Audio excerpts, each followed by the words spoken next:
Good morning. शुरू करते हैं आज का करंट अफेयर 21 मार्च 2024 से। जितने भी 21 मार्च 2024 को जो देश या विदेश में घटनाएं घटी हैं, जो अखबार की सुर्खियां रही हैं, डिस्कस करेंगे इस सेशन में। तो चलिए स्टार्ट करते हैं। सबसे पहले क्या है, हाल ही में किसे 33वें सरस्वती सम्मान से सम्मानित किया गया है। तो यहाँ पर जो है 33वां जो सरस्वती सम्मान 2023 से दिया गया है, वो ऑप्शन ए में है पुष्पा भारती, बी में है जगत गुरु राम भद्राचार्य और सी के सविता कसवाल और डी है प्रभा वर्मा। तो 2033 जो मलयालम जो कवि है प्रभा वर्मा, इनको दिया गया है। वहीं पर बात करते हैं जगत गुरु राम भद्राचार्य को, तो इनको ज्ञानपीठ पुरस्कार मिला है। इनको कौन सा पुरस्कार मिला है? ज्ञानपीठ पुरस्कार मिला है। अगला क्वेश्चन है, जो हमने मेन जो 2024 में जो पुरस्कार मिले हैं, वो संगीत कलानिधि पुरस्कार 2024 मिला है। जो किसको मिला है? संगीत कलानिधि पुरस्कार टी.एम. कृष्णा को मिला है। नृत्य कलानिधि पुरस्कार 2024 मिला है, डॉक्टर नीना प्रसाद को मिला है।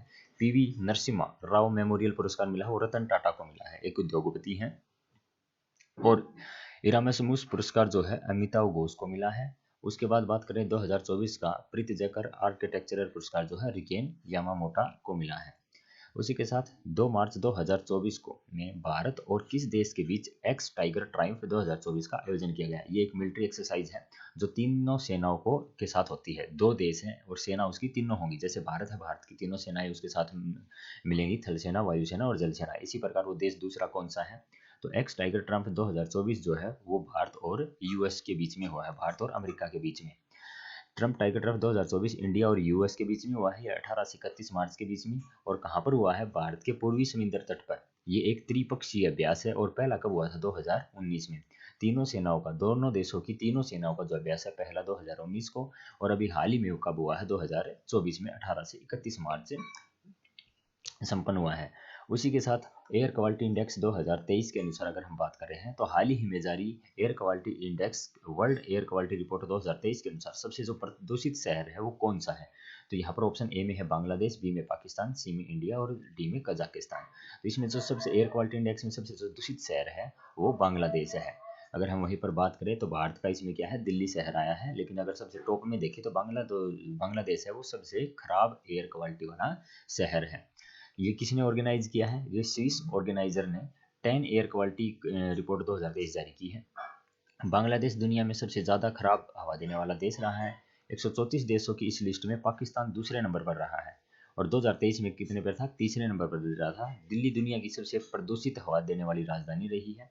और वहीं पर अगर हम किसी महानगर की बात करें तो बिहार का जो बेगूसराय है वो दुनिया का सबसे प्रदूषित महानगर बन गया है एयर क्वालिटी इंडेक्स 2023 के अनुसार। वहीं पर बात करें 2022 में, तो 2022 के एयर क्वालिटी इंडेक्स में भारत कौन से स्थान पर था? 8वें स्थान पर था। भारत में 133 अरब यानी 96% लोग ऐसी हवा में रहते हैं जिसमें जो हवा का जो स्तर है डब्ल्यूएचओ के अनुसार क्या है? 7 गुना ज़्यादा है। इस तरह का पार्टिकुलेट मैटर होता है जो बेहद छोटे कण होते हैं, ये हवा की गुणवत्ता को खराब करते हैं। अगला है, हाल ही में तेलंगाना के नए राज्यपाल घोषित कर दिए। भाई इंपॉर्टेंट क्वेश्चन है, इंपॉर्टेंट क्वेश्चन है, क्योंकि यहाँ पर तेलंगाना के जो राज्यपाल है वो हाल ही में इन्होंने क्या थी, तमिली सुंदराजन ने इस्तीफा दिया था और उन्हीं की जगह पर नया अपॉइंटमेंट कर दिए गए हैं। यहाँ पर ऑप्शन है सीपी राधाकृष्णन, बी है अब्दुल नजीर, सी इंदरसेन रेड्डी नल्लू और डी है आर एन रवि।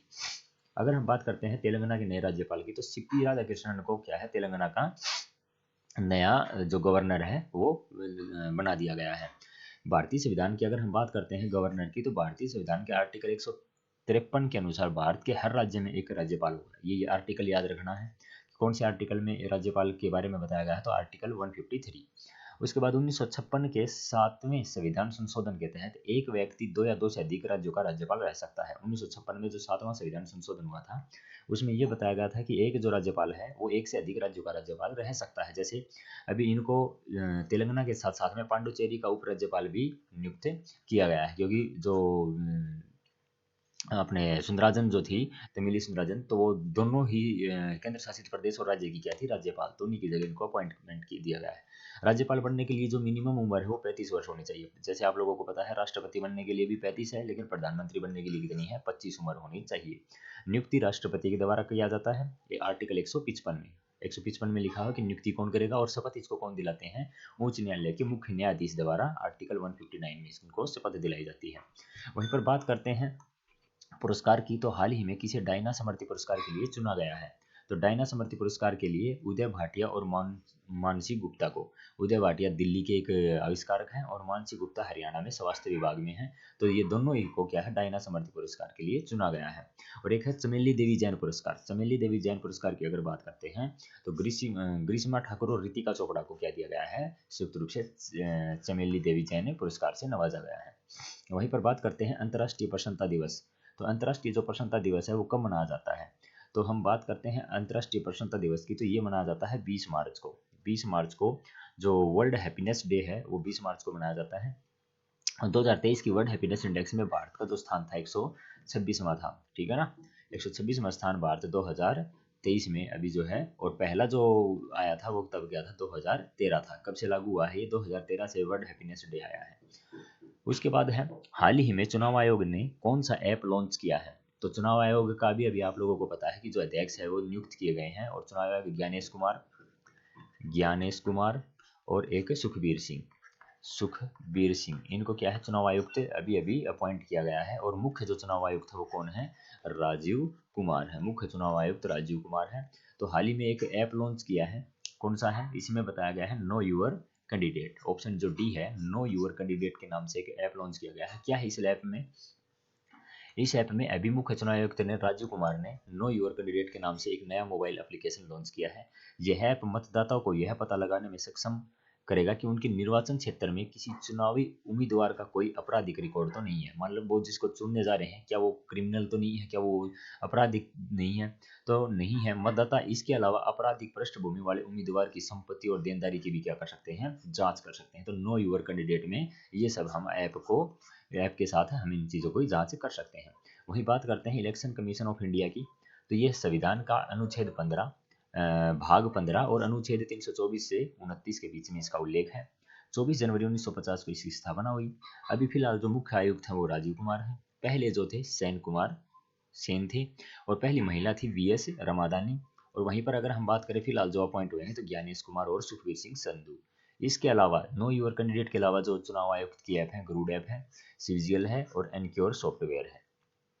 उसके बाद हाल ही में किस देश ने भारत के डोर्नियर विमान खरीदने के लिए समझौता किया है, तो भारत ने डोर्नियर विमान खरीदने के लिए किस देश से किया है समझौता, तो ये किया है गुआना से। गुआना से भारत ने ये विमान खरीदने का समझौता किया है। वहीं पर अगर हम बात करें कि भारत किसी चीज़ का निर्यात करता है तो कौन सा देश ब्रह्मोस मिसाइल भारत से खरीद रहा है, भारत की एक ब्रह्मोस मिसाइल है जो फिलीपींस और इंडोनेशिया भारत से खरीदने लग रहे हैं।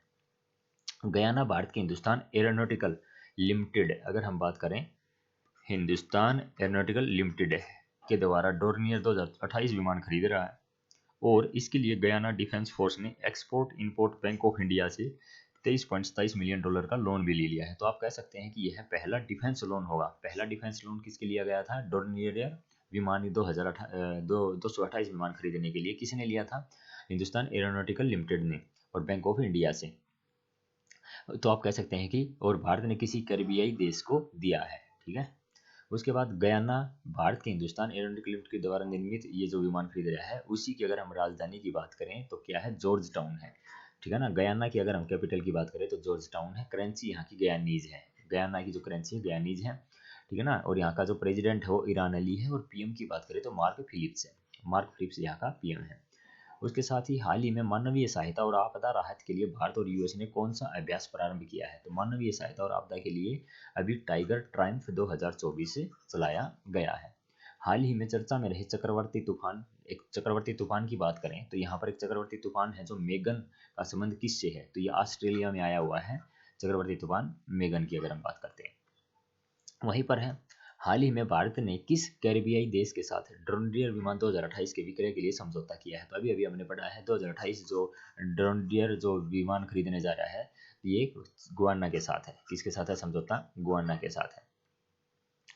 स्विस बैंक एयर क्वालिटी की वायु गुणवत्ता रिपोर्ट 2023 में दुनिया की सबसे प्रदूषित राजधानी कौन सी है, तो अगर हम सबसे प्रदूषित राजधानी की अगर बात करें तो सबसे प्रदूषित राजधानी शहर जो देश की अगर बात करें तो बांग्लादेश, और नहीं तो नई दिल्ली, और अगर महानगर की बात करें तो बिहार का बेगूसराय, ठीक है ना। बिहार का जो बेगूसराय है, बेगूसराय जो है वो महानगर में आ गया, दिल्ली में नई दिल्ली, और देश में आ गया बांग्लादेश।